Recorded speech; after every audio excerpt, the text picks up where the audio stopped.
कि आप कल तक जो हमको वोट कटवा कह रहे थे, आज यूपी की जनता ने वहाँ पे आपको साबित कर दिया कि दरअसल आप वोट कटवा हैं। अरे ऊपर का कहता है मुद्दे पे बात कीजिए, हम आपको सबूत दिखा रहे हैं। डायरेक्टर अलीगढ़, इससे बड़ा मुद्दा क्या होगा? जितना जानकारी हम बताए हैं 11 से 923। देखिए, सिर्फ सरकार बनाने तक के लिए ही नहीं हम लोग पैदा हुए हैं, अपना हक और इंसाफ के लड़ने के लिए पैदा हुए हैं। अख्तुल ईमान साहब के काम और जिस तरह से अमोर और बैसा के काम को जिस तरह से अख्तुल ईमान साहब ने उठाया, पिछले आप 25 साल की तारीख देख लीजिए कि अमोर बैसा को कभी भी पटना में एक आदमी भी नहीं जानता था कि अमोर नाम की कोई जगह है। आज अमोर की आवाज़ से विधानसभा के ईंट जो है ना, वो वहाँ से आवाज़ आ रही है कांग्रेस का और बीजेपी का, तो लोग उसको चूज़ करेंगे क्योंकि ये दोनों पार्टियों की जो नीतियाँ हैं वो सेम हैं। कोई जो है अब देखिए पूरी तारीख अगर देखेंगे तो आपको ऐसा लगेगा कि कांग्रेस जो है रात को छुरा घूमती है, कोई जो है दिन को छुरा घूमता है। यही वजह है कि अवैसी साहब इधर नदी में उतरे अपने आवाज़ को उठाने के लिए, दूसरे दिन जो है मंत्री महोदय को 200 करोड़ का पुल का ऐलान करना पड़ा। एक एक करके सब साथ छोड़ रहे हैं एमआईएम का, एक एक करके साथ छोड़ रहे हैं वो लोग जिन लोगों ने जीत दर्ज की, जिन लोग यहाँ पर लाया, आपके फाउंडर थे कमर हुदा साहब, उन्होंने भी छोड़ दिया। आदिल रशीद साहब को जिला लोग जो है एक बात कह रहे हैं कि मैं बहुत ही माजरत के साथ कहूँगा, पार्टी छोड़ दिए, बल्कि पार्टी छोड़े नहीं, पार्टी से उनको निकाला गया है। दोनों चीज़ में फ़र्क है ना, पार्टी छोड़ा नहीं गया है। तीसरे पायदान से नंबर 3 नंबर से नंबर 1 तक का सफ़र तय कर पाएंगे। देखिए, हमारे संगठन प्रभारी ने आपको बताया कि शुरुआती दौर था, लोग पार्टी का सिंबल को नहीं जान रहे थे, नेता का पैगाम को नहीं जान रहे थे। हम लोग 2020 में देखे ना, तो 15 में लड़े, हारे, 19 में 3 लाख वोट लाए और 2020 में जाकर के 5 सीट निकाले और 2024 में इंशाल्लाह देखिएगा 5 MP निकालेंगे पूरे बिहार से। ईमान जिंदाबाद, ईमान जिंदाबाद। चलिए, लोगों की तरफ से एक बात बार बार कही जाती है कि असदुद्दीन ओवैसी साहब के आने के बाद जब वो नदी में उतरे तो वहाँ डायरेक्ट से पुल दे दिया गया, तो इस तरह से उन्हें किसी हॉस्पिटल में उतारा जाए, किसी की ताकि हॉस्पिटल बन जाए, सारी जगह में उन्हें उतारा जाए और सारी चीज़ें बन जाएंगी। केडीबी लाइफ में माननीय विधायक अंजान नईमी साहब कुछ सुने, मतलब ये स्टेटमेंट वो कह रहे हैं कि भाई अवैसी साहब बीजेपी का एजेंट है। तो भाई आप कैसे इलेक्शन जीते? हाँ, बीजेपी का एजेंट है वो। उसके बाद भाई आप इससे पहले भी चुनाव लड़े थे, आप कितना वोट लेके आए थे? 5100 वोट लेके आया था राजद से। अरे भाई एमआईएम का देन है कि आपको विधायक बना दिया। आप तो भाई वार्ड कमिश्नर में आपका भाई हार जाता है। भाई लोग कह रहे हैं हम बी टीम नहीं है एमआईएम। नहीं, वो चीज़ आप समझ नहीं पा रहे। जैसे कि वो कह रहे हैं कि बी टीम है, तो इसमें सफाई में आप क्या कहेंगे? सफाई में क्या है, वो गलत बोल रहे हैं। ये बात तो सरासर गलत है भाई। एमआईएम बी टीम नहीं है। क्यों बोल रहे हैं कि बीजेपी बी टीम है? अब भाई उसको अब भाई पार्टी छोड़ना था, राजद में जाना था, इसलिए बोल रहे हैं वो। सलाम आदाब, मैं रमीज़ रज़ा, आप देख रहे हैं केडीबी लाइव। अभी हम मौजूद है ऑल इंडिया मजलिस इत्तेहादुल मुस्लिमीन के किशनगंज कार्यालय में। यहाँ पर मेरे हाथों में आप लड्डू देख रहे होंगे, सभी को लड्डू खिलाया जा रहा है। उत्तर प्रदेश नगर निकाय चुनाव में ऑल इंडिया मजलिस इत्तेहादुल मुस्लिमीन ने एक अच्छी जीत दर्ज किया है, जिसकी खुशी में संगठन के प्रभारी तफ़ीउर रहमान साहब और वासी साहब, बहुत सारे ऐसे साहब हैं, सभी लोग मिल करके जश्न का एक माहौल बनाया गया और लोगों को मिठाई खिला करके, लड्डू खिला करके इस जश्न को मनाया गया। हम चाहेंगे कि उत्तर प्रदेश नगर निकाय चुनाव को लेकर के यहाँ के जो कार्यकर्ता है वो अपनी क्या राय रखते हैं, क्या विचार रखते हैं, मैं तमाम तरह से मुखातिब होना। सबसे पहले किशनगंज संगठन के प्रभारी तफ़ीउर रहमान साहब से हम मुखातिब होना चाहेंगे, उनसे जानना चाहेंगे कि क्या प्रतिक्रिया आपका। आप लोग उत्तर प्रदेश नगर निकाय चुनाव अगली बार में बहुत ज़्यादा कुछ नहीं कर, लेकिन इस बार जो रिज़ल्ट आया है संतोषजनक है, क्या कुछ कहना चाहेंगे? देखिए, किसी भी पॉलिटिकल पार्टी के लिए कई स्टेजेस होते हैं। पहले स्टेज में जब आप किसी मैदान में उतरते हैं तो आपका तारुफ होता है, आपका इंट्रोडक्शन होता है, तो वो फेज़ से जो है पार्टी हमारी बाहर निकल चुकी है। उत्तर प्रदेश के बारे में काफ़ी कुछ कहा जा रहा था, लेकिन कि हम लोग वहाँ पे जो है ये कौन कौन टीम बना करके आप लोग हम लोगों को काम करवाते थे, लेकिन हमारे पार्टी के जो सदर हैं जनाब असदुद्दीन ओवैसी साहब और पूरी पार्टी की जो आइडियोलॉजी है उसको लोगों ने इस पिछले 5-7 सालों में बहुत ही करीब से देखा और इस नतीजे पे पहुँचे कि यूपी की जो बड़ी एक आबादी है, उस आबादी जिसकी कोई ज़बान नहीं है, उसकी अगर कोई ज़बान है तो वो असदुद्दीन ओवैसी साहब की पार्टी हमारी एमआईएम पार्टी है। और इसी का नतीजा है कि अभी आप देखेंगे कि जिन जगहों पर पिछले बार MIM को वोट मिलना चाहिए था, हम लोगों ने ऐसा किया था, वहाँ पे न सिर्फ MIM को वोट मिला है बल्कि वहाँ पे जीत हासिल की है। और बहुत सारी जगहों पे हमारी सीटें इसलिए हम नहीं जीत पाए क्योंकि वहाँ पे समाजवादी पार्टी, BSP और कांग्रेस जो है वहाँ पे वोट कटवा साबित हुए। तो ये एक हमारे लिए बड़ा अचीवमेंट है कि आप कल तक जो हमको वोट कटवा कह रहे थे, आज यूपी की जनता ने वहाँ पे आपको साबित कर दिया कि दरअसल आप वोट कटवा हैं। आप इतने सालों से एक बड़ी आबादी को सिर्फ वोट लेते रहे और उनके लिए आपने काम नहीं किया, नहीं उनके मसाइल पर आप बोलना चाहते हैं। तो अब जो है लोग, यूपी के लोग ये समझ गए हैं कि हम अपना वोट उन्हीं को देंगे जो हमारे मुद्दे पे बात करेंगे। हाथरस और कई 5 चेयरमैन सीट आप लोग जीतने में कामयाब हुए हैं, उसमें एक हाथरस है और नाम बाकी भूल रहे हैं हम। 5 जगहों पे आप चेयरमैन, संभल है, संभल है, बरेली है, जो है हम एक महिला उम्मीदवार भी उसमें जीतने में कामयाब हो पाया है। सारी चीज़ें हैं, आपने बेहतर किया, आपने जो रिजल्ट संतोषजनक है। कर्नाटका में भारतीय जनता पार्टी की हार हुई, जिस तरह से देश में माहौल बनाया जा रहा था, हालांकि कांग्रेस के भी विपक्ष में ही है आप लोग, लेकिन इस दोनों जीत को लेकर के आपकी क्या राय है? आपने बहुत सही कहा कि आपकी ज़बान से बिल्कुल सच्ची बात निकल आई है कि कर्नाटका में जो है बीजेपी की हार हुई है, यानी कि आप भी ये बात मानते हैं कि कांग्रेस की जीत नहीं हुई है, वहाँ भी बीजेपी की हार हुई है। जहाँ जहाँ पे भी, ये बात मैं बहुत ही जिम्मेदारी के साथ कह रहा हूँ कि देश के जिस कोने में भी कोई आवाम को अल्टरनेटिव मिल जाएगा कांग्रेस का और बीजेपी का, तो लोग उसको चूज़ करेंगे, क्योंकि ये दोनों पार्टियों की जो नीतियां हैं वो सेम हैं। कोई जो है, आप देखिए पूरी तारीख अगर देखेंगे तो आपको ऐसा लगेगा कि कांग्रेस जो है रात को छुरा घूमती है, कोई जो है दिन को छुरा घूमता है। बात तो यह है कि जख्मी दोनों हालतों में हम होते हैं। जब हम दोनों हालतों में ज़ख्मी हम ही होते हैं, क्योंकि हमारे पास ऑप्शन नहीं है, इसलिए जो है लोग ऐसा कर रहे हैं। लेकिन आपको पूरी जिम्मेदारी के साथ ये बात हम कहना चाहते हैं कि पूरे देश के जो वंचित समाज के लोग हैं, जो माइनॉरिटी के लोग हैं, वो तमाम लोग जो है ये दोनों पूंजीपतियों की जो पार्टी है, ये ब्राह्मणवाद की जो पार्टी है, इस पार्टी को पसंद नहीं करते हैं। नहीं, 2024 बहुत अनकरीब है। बिहार की बात करना चाहूँगा मैं सिर्फ। बिहार में क्या कुछ तैयारियां चल रही है, कितनी सीटों पर आप लोग लड़ेंगे? अभी तक तो ये फैसला नहीं हुआ होगा, लेकिन फिर भी एक उम्मीद क्या जताई जाए? देखिए, बात यह है कि ये बात तो सही कह रहे हैं कि अभी पूरी तरह से फैसला नहीं हुआ कि कितनी सीटों में हम जीत रहे हैं या इलेक्शन लड़ने जा रहे हैं, लेकिन पार्टी समीक्षा करेगी, अपने तैयारियों की समीक्षा करेगी। लेकिन ये बात आप पूरी यकीन से जानिए कि हम जो है काफ़ी सीटों में लड़ने जा रहे हैं, और हम जो है अपना जनाधार भी देख रहे हैं काफ़ी जगहों पे। हमको पिछले दिनों जो बाई इलेक्शंस हुए हैं, जो लोगों का एक अटैचमेंट है हमारी पार्टी से, वो काफ़ी बढ़ा है।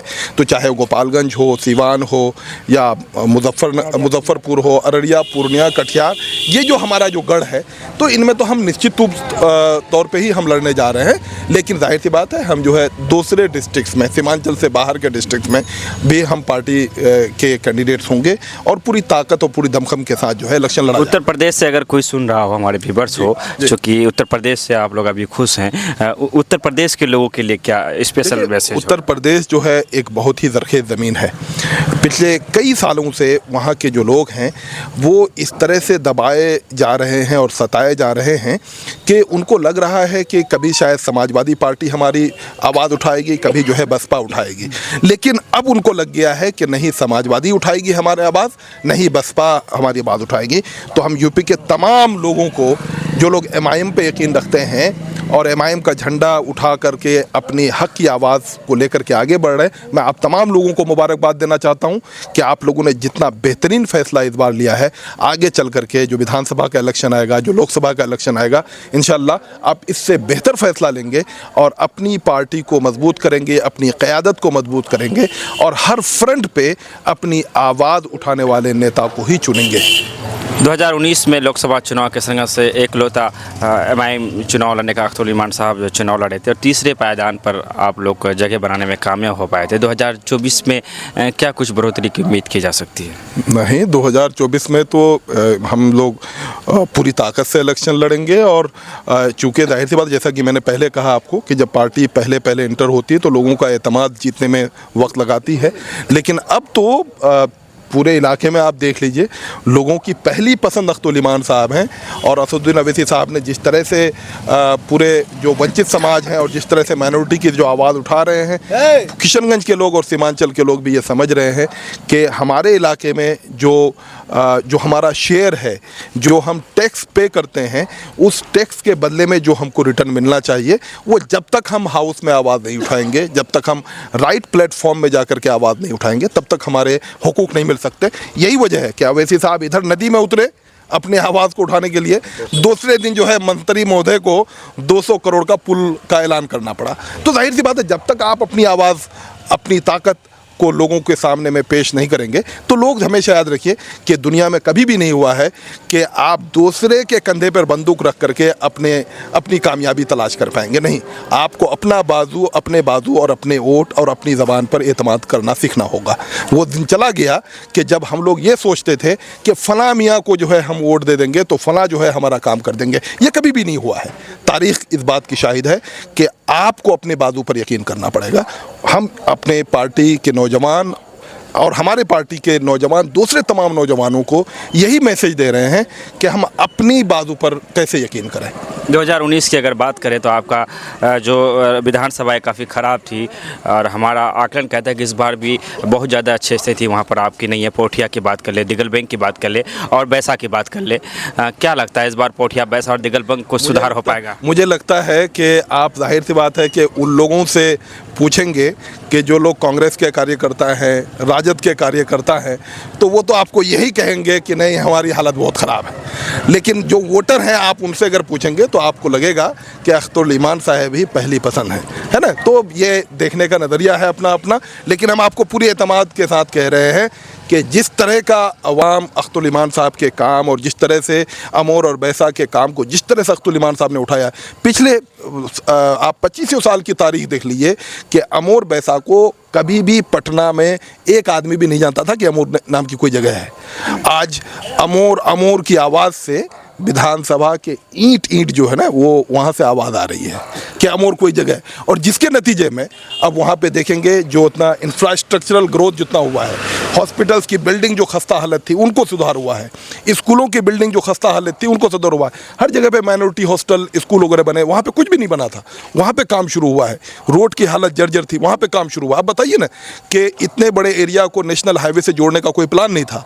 ये अख्तुल ईमान साहब की पहल और उनकी मेहनत और अपने हक की आवाज़ को बुलंद करने का नतीजा है कि मंत्री महोदय को 200 करोड़ का पुल का ऐलान करना पड़ा है। तो जाहिर सी बात है, आप जब तक आगे बढ़ के छीन के नहीं लेंगे, जब तक अपनी आवाज़ को नहीं उठाएंगे, कोई आपको जो है खामोश रहने के लिए तो नहीं देता है। क्या कहना चाहेंगे अंत में, आखिर में किशनगंज के जो युवा है, किशनगंज के जो कार्यकर्ता है, चूँकि आप संगठन प्रभारी है, तो संगठन विस्तार को लेकर क्या बातें चल रही है? बहादुरगंज बहुत सारे ऐसे प्रखंड हैं जहाँ पर आपके प्रखंड अभी तक नहीं है। नहीं, ये जो है आप जिसकी तरफ आप निशानदेही कर रहे हैं, उसमें हम लोग पिछले 6 महीना से काम हम लोगों ने शुरू कर दिया है। सही लोग, एक होता है कि ना, जब पार्टी पहले आती है तो उस वक्त जो है आप किसी को भी पार्टी में के जिम्मेदार बना देते हैं ना।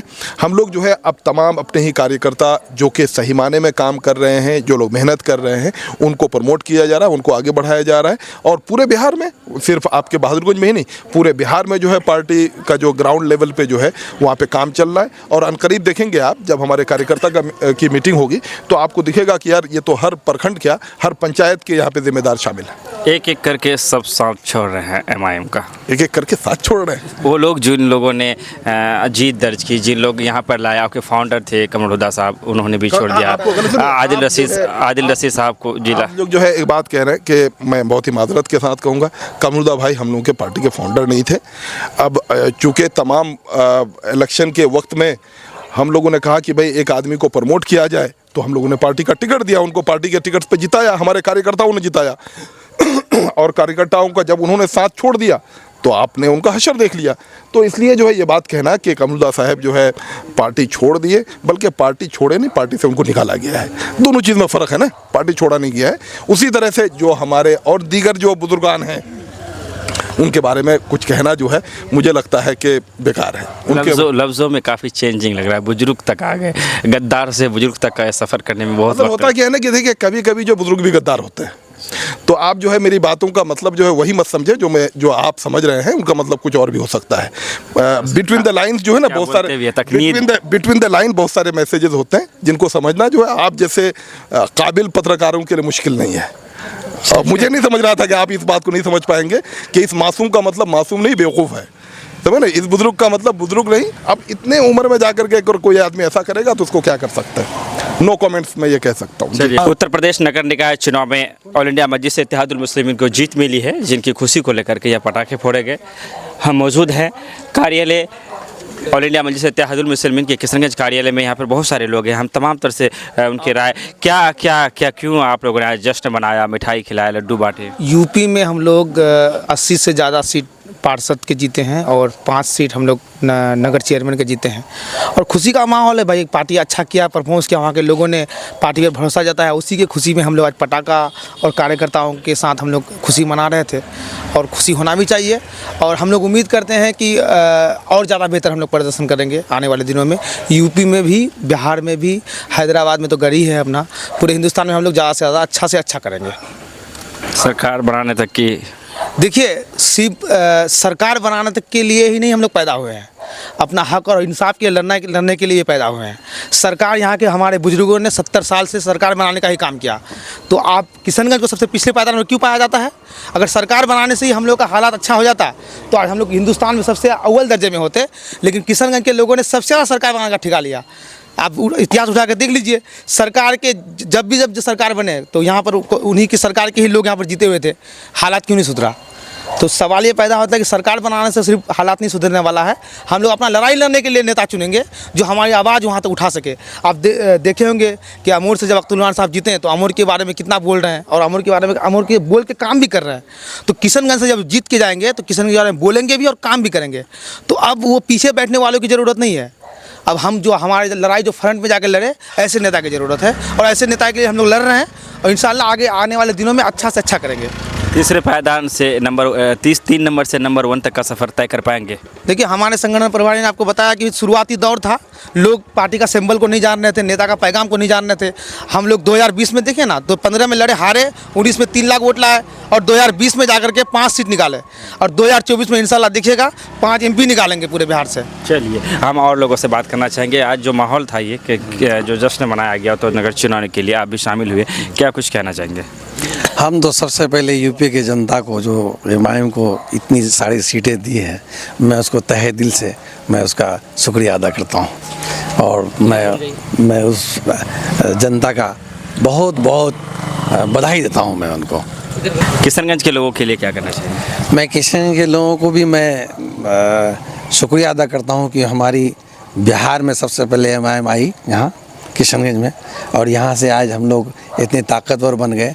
और मैं यूपी का जनता जिस तरह से एमआईएम को वहाँ 80 से ज़्यादा सीटें दी है, मैं किशन वालों को भी मैं कहूँगा कि यूपी की तरह आप भी तहे दिल से यहाँ एमआईएम का मदद कीजिए और अपनी आवाज़ बनाइए और आपकी आवाज़ पार्लियामेंट तक पहुँचे, इसके लिए आप तैयारी कीजिए। और भी लोगों से हम बात करना चाहिए। मुखिया जी है, बहुत ही मस्जिद के बहुत ही पुराने कहा जाए तो में से हैं। कह रहे थे कि जिस तरह से यूपी में जीते हैं सीट, उस तरह किशनगंज और बिहार से भी सीट मांग रहे हैं। आप लोग को सीट इसलिए दिया जाए कि फिर से राष्ट्रीय जनता दल या और पार्टियों में लोग चले जाएं। जी ईमान जिंदाबाद, ईमान जिंदाबाद। चलिए, आप क्या कहना चाहेंगे? जी, हम तो यही कहेंगे कि देखिए, हम लोग जब से होश हुआ है, राजनीति का समझ आया, तब तक तो हम लोग कांग्रेस या आरजेडी को ही वोट करते आ रहे थे।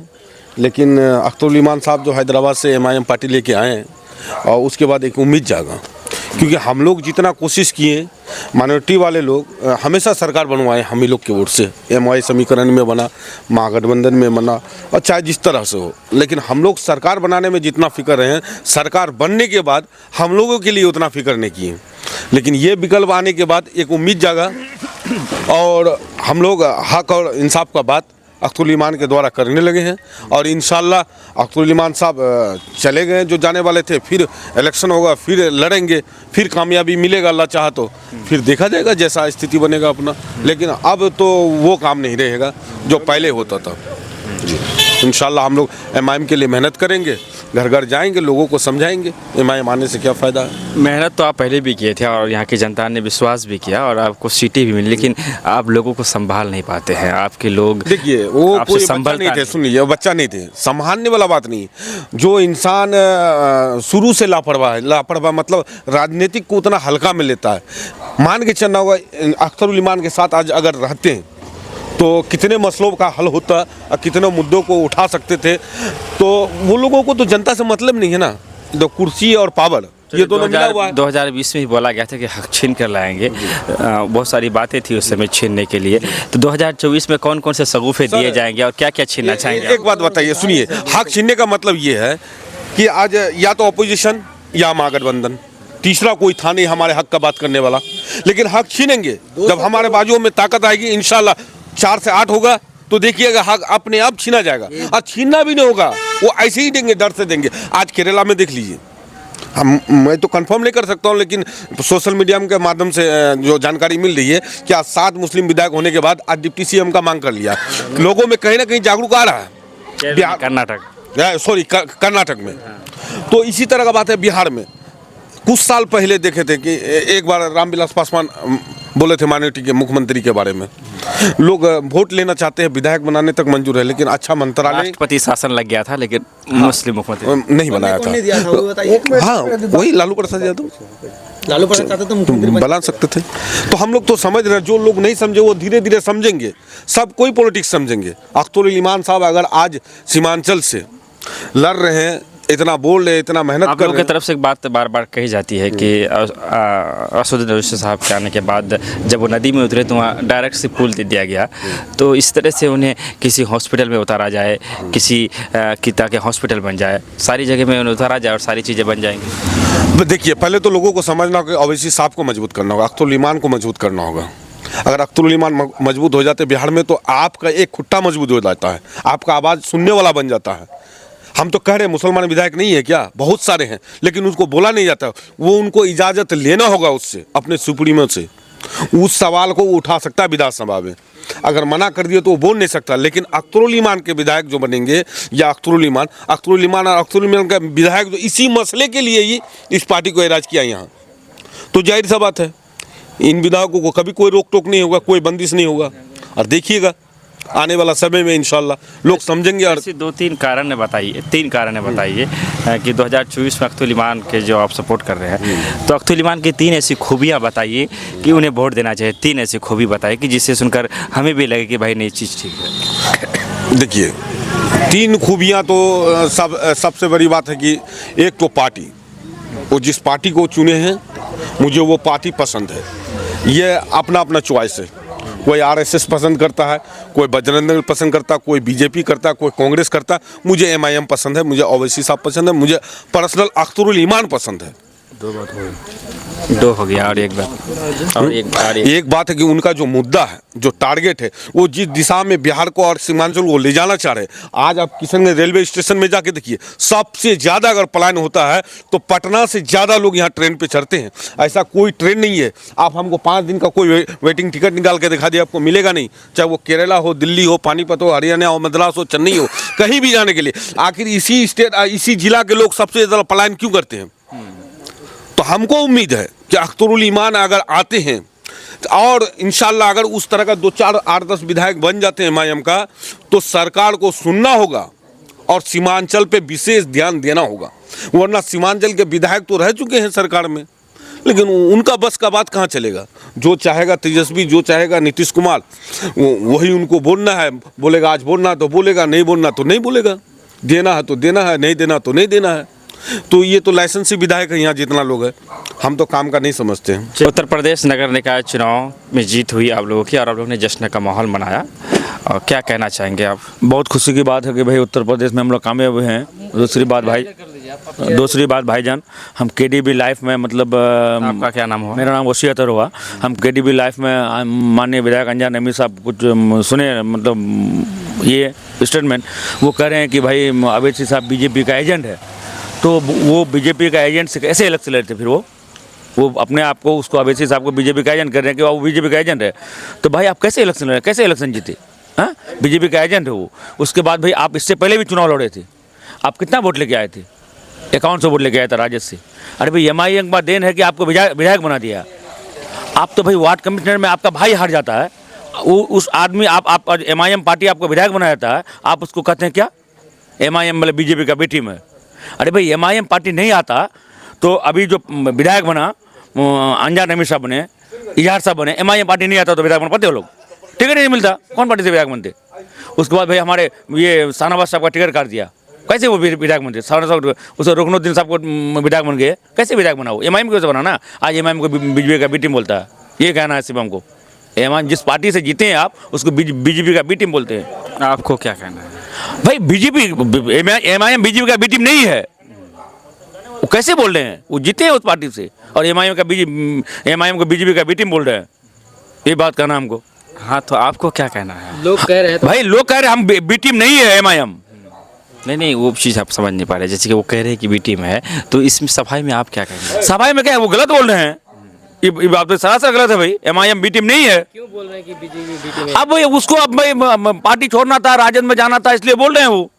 और भी लोग एक आरोप लगाया जाता है कि जहाँ जहाँ कांग्रेस मजबूत होती है, RJD मजबूत होती है, सेकुलर पार्टियाँ, सिर्फ वहीं जाकर अवैसी साहब चुनाव लड़ते हैं। भाईजान अभी यूपी में क्या हुआ? अभी आप देखें ना यूपी में क्या हुआ। यूपी में अभी मतलब बी टीम कौन साबित हुआ? सपा। ये छोटे पंचायत स्तरीय अरे भाई छोटे से बड़े बनेंगे ना हम लोग ना। आज पंचायत स्तरीय नहीं, अभी तफहीम भाई आप लोगों को बता दिए कि भाई हम लोग का शुरुआत था। तफहीम भाई का छोड़िए, आप नहीं बताइए। नहीं, अभी हम लोग का शुरुआत था, समझे? हम लोग देखे अभी वहाँ लोकसभा विधानसभा लड़े थे हम लोग, नहीं कहा मैं अभी देखे ना आप बी टीम कौन बना? बी टीम तो वही सपा बसपा ये लोग बना ना। हम नहीं कह रहे हैं, लोगों का आरोप है। जी भाईजान समझ रहे हैं। हम लोग चलते हैं, हाँ। तो लोग कहते हैं, लोग अब लोग नहीं बोलेंगे। सुनिए ना, लोगों का आरोप है कि अवैसी साहब जो ही मुस्लिम करते हैं, सिर्फ मुसलमानों की बात करते हैं, तो उससे होता क्या है कि हम सरकारों के नज़र में आ जाते हैं, दूसरे लोग यूनाइटेड हो जाते हैं, जिससे हमें नुकसान होता है। ऐसे लोगों का कहना है, हम नहीं कह रहे। भाईजान आपको पता नहीं अवैसी साहब खाली मुस्लिम को टिकट देते हैं, हिंदू को टिकट नहीं देते हैं? नहीं, आप ही बताइए किस हिंदू को दिए? किस हिंदू को? आप खुद बताइएगा, हमसे ज़्यादा जानकार आप हैं। नहीं, फिर भी आप बता सकते। अरे भाई हम हिंदू जीत के आए। हाँ 5 हिंदू जीत के आए हैं। अभी सबका तो नाम नहीं है रोहित भाई, आपको तो खूब पता है आप कौन हिंदू है कौन मुसलमान है, क्या आपको पता नहीं है? भाई आप बोल रहे हैं कि भाई हम लोग तो मुस्लिम बोलते हैं, ऐसी बात नहीं है, हम लोग सबको लेकर साथ चलते हैं।